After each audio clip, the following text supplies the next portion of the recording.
Hey everyone, it's Bob with Bob's CNC and welcome to our troubleshooting series. And in this video, we're going to look at reflashing our controller. So when we send you out a controller, if you have an Evolution or a Revolution, it's actually already put on there for you.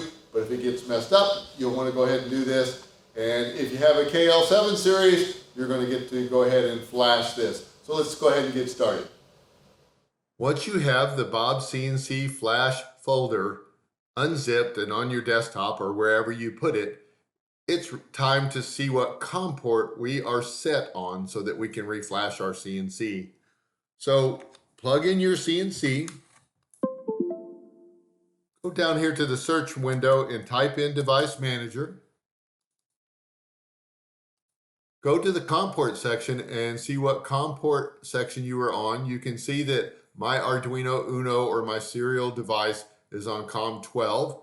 It will not be COM port 1, but it should be 3 or after that. So you should recognize, if not, you can go as plug and then you'll see that it went away and then back in and you'll see again, yep, this is definitely COM 12 that my CNC is on.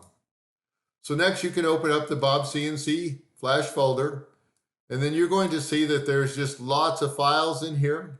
It is really important that you put the flash that belongs to your CNC. So if you have an Evolution 4, you want to use the Evolution 4 batch file. If you have a KL755, you'll want to use the KL755 batch file. However, if you have one of our older E series, you'll want to go into the archive firmware and you'll see that you have an E3 and an E4 flash, but also if you have the extra switches, you have the self-squaring gantry flash as well. So since I have my Revolution connected, I'm going to go ahead and find the Revolution batch file and then I'm going to double click it.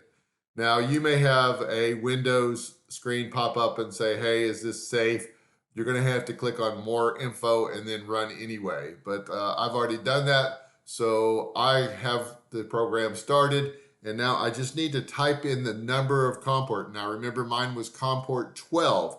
So I just type in 12, not COM 12, but just 12 like you see here.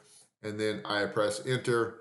And now I'm going to watch to make sure that I see writing and reading going on. Now what's going to happen here is it actually erased everything and it waits 10 seconds to do that. And then it's going to write the firmware back on. So you can see now that it's writing and then it's going to read it to make sure that it's working correctly.